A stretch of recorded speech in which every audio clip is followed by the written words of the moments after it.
dan hasil kolab. Tunggu dulu.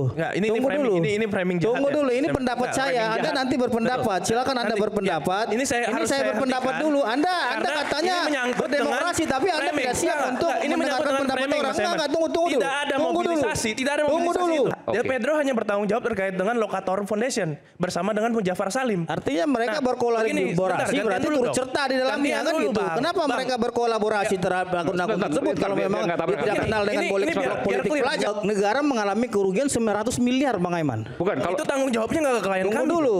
Ya, nggak, ini kan kita berdiskusi kasus klien kami. Di mana Anda mengatakan bahwa itu tidak tanggung jawab bukan di klien Anda? Ya, bagaimana mungkin klien kami disuruh bertanggung jawab atas kericuhan yang terjadi? Karena pertanyaannya mengajak demonstrasi itu bukan perbuatan melawan hukum. Mengenai pertanggungjawaban nanti Anda buktikan di pengadilan nantinya dalam perkara. Begini, kolaborasi, kalau memang Anda nggak kenal, kenapa Anda melakukan kolab itu tidak melawan politik hukum. pelajar? Itu tidak melawan hukum. Anda keliru. Kita tidak Anda kenal keliru. Logika dong. Sekarang gini, Mas Aiman bikin acara Mana seperti ini, lalu kemudian dianggap provokasi. Apakah Mas Aiman bisa diproses pengasutan? Kan nggak bisa. Gimana Oke Zoners? Seru kan episode Rakyat Bersuara kali ini? Sebelum lanjut nonton, jangan lupa like, komen, dan subscribe. Kalau udah, yuk kita lanjut nonton lagi.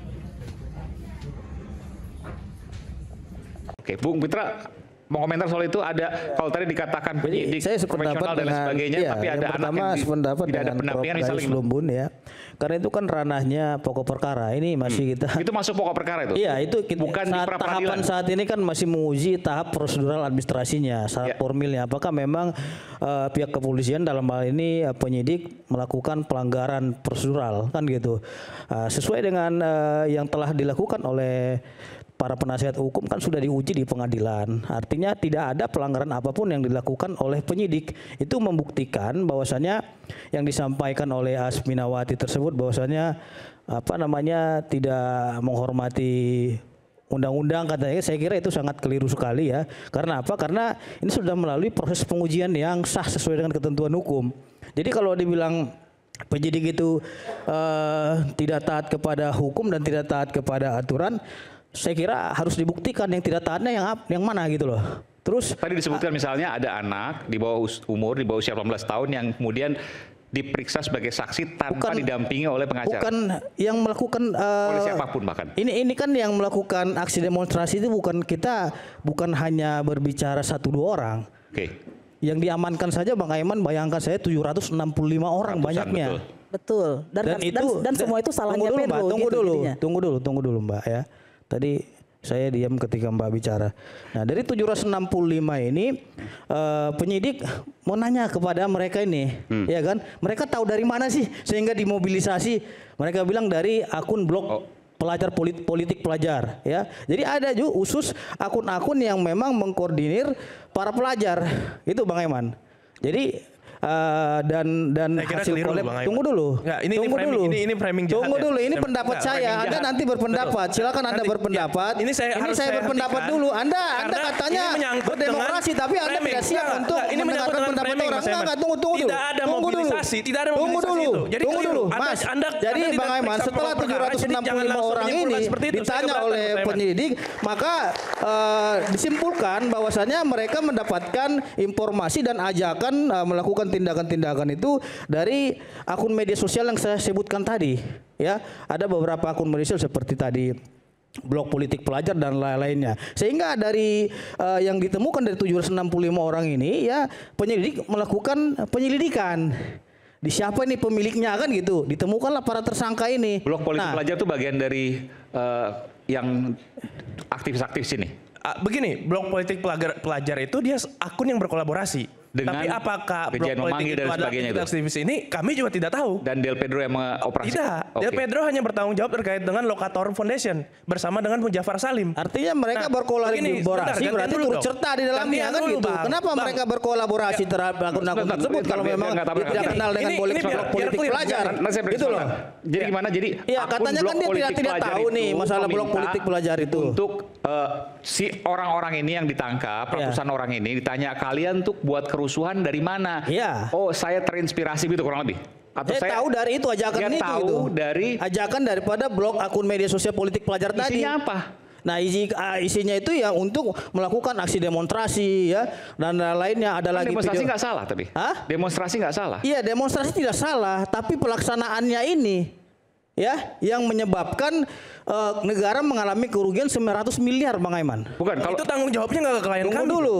Ya, nggak, ini kan kita berdiskusi kasus klien kami. Di mana Anda mengatakan bahwa itu tidak tanggung jawab bukan di klien Anda? Ya, bagaimana mungkin klien kami disuruh bertanggung jawab atas kericuhan yang terjadi? Karena pertanyaannya mengajak demonstrasi itu bukan perbuatan melawan hukum. Mengenai pertanggungjawaban nanti Anda buktikan di pengadilan nantinya dalam perkara. Dalam prapit ini kita membahas syarat formilnya. Apakah penyelidik melakukan pelanggaran atau tidak? Mobilisasi itu tidak benar. Bukan.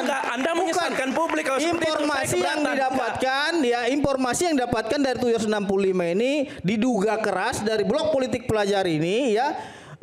Melakukan ajakan-ajakan yang bersifatnya menghasut. Itu pokok perkara. Itulah kan? Makanya itu pokok perkara kan? Ya, tapi kan kita berbicara secara formil tadi dari 760 kan ditanya kenapa ini klien saya dimintai pertanggungjawaban dan lain-lain. Bukan polisi ujuk-ujuk langsung menetapkan dia tersangka dari rangkaian penyelidikan yang ada dan yang diamankan dari 765 tadi. Bayangkan Bang Aiman dari aksi yang terjadi tersebut kita nggak melihat apa dampak yang ditimbulkan terhadap aksi tersebut. Mungkin bisa diputar dulu nih dampak yang ada di video yang telah saya kirimkan tadi. Iya. Oke. Tolong diputar sambil menunggu. Tapi kalau seandainya gini, ini saya belum mendapatkan apa yang kemudian Anda sampaikan. Kalau seandainya mengajak demonstrasi di mana pidananya? Yes, mengajak demonstrasi bukan suatu persoalan, tapi akibat daripada ajakan tersebut menimbulkan pelanggaran hukum wajib diminta pertanggungjawaban. Jadi misalnya hukum. ada seseorang mengajak, yuk kita demonstrasi. Ternyata demonstrasi itu ricuh, berusuh. Bahkan luar biasa gitu, ada bakar-bakar dan sebagainya, mungkin ada korban juga di sana. Jadi yang mengajak demonstrasi pertama kali dia terkena pidana. Oke, jadi ujuk-ujuk itu dari polisi kan penyidik di sini berdasarkan putusan pengadilan bahwasanya bukan hanya di tanggal 27-nya tapi dia rentetan 27, 28, 29. Jadi ada perbuatan peristiwa yang berulang-ulang. Di situ. Jadi sehingga penyidik meminta pendapat dari ahli pidana, ahli bahasa dan ahli ITE atas ajakan-ajakan tersebut. Apakah ada muatan pidana atau tidak? Sehingga ditetapkanlah tersangka Bang Aiman. Walaupun beberapa kali ajakan itu hanya demonstrasi tulisannya. Bukan hanya demonstrasi aja, ada beberapa narasi-narasi yang memang sudah tersebar didapatkan oleh penyelidik dari hasil penyidikan itu yang berpotensi mengarah kepada kerusuhan. Yang sifatnya ajakan yang anarkis sifatnya lah. itu nanti akan dibuktikan di pengadilan, bukan di sini gitu loh pengujiannya. Ya, gitu. Begini Bang Aiman. Gantian ya, saya berarti sekarang bicara kan. Silakan. Sebenarnya Bang Pitra ini baru membuktikan bahwa pokok perkara itu berkontribusi nyata kepada prosedural yang dilakukan. Pertanyaannya kan deliknya aja ini udah problematis menurut kami. Karena apa? Delik ini delik material. Ini yang lupa dan luput dari diskusi dengan Bang Pitra tadi. Delik material itu harus clear loh sebab akibatnya. Di sini ada Prof Gayus sebagai hakim yang kemudian juga pasti paham soal ini. Yang mau saya sampaikan adalah jangan kemudian perbuatan ini bukan perbuatan yang melawan hukum dialamatkan kepada klien kami. Itulah kemudian kami sebut kriminalisasi. Nggak ada loh delik melawan hukum di sini. Itu satu. Yang kedua, berbicara... Tidak ada delik melawan hukum di sini? Tidak ada. Jadi ajakan hanya demonstrasi, tidak ada ajakan anarkis dan seterusnya? Betul. Makanya yang kami sampaikan, tadi disampaikan oleh Bang Pitra, saya klarifikasi. Tidak ada mobilisasi untuk kemudian mengarahkan kelompok tertentu untuk melakukan perbuatan-perbuatan yang sifatnya melawan hukum, misalkan merusak, melempar, mencuri, itu tidak ada. Sama sekali Anda pastikan tidak ada itu? Betul, klien kami, kalau yang lain kami tidak bisa pastikan, tapi ada 4 orang klien betul, klien kami misalkan Del Pedro Muzaffar itu dia dalam kerangka sebagai pembela HAM, dia sebagai aktivis yang kemudian bekerja melakukan tugas-tugas advokasi. Del Pedro itu sebelum ditangkap bahkan dia mengadvokasi anak-anak yang kemudian ditangkap secara sewenang-wenang. Yang bahkan anak-anak KJP-nya itu dinarasikan di media ingin dicabut. Itu diadvokasi. Alhamdulillahnya berhasil advokasi yang dilakukan oleh dia. Nah, maksud saya adalah Mas Aiman, jangan kemudian kita di sini bermain insinuasi.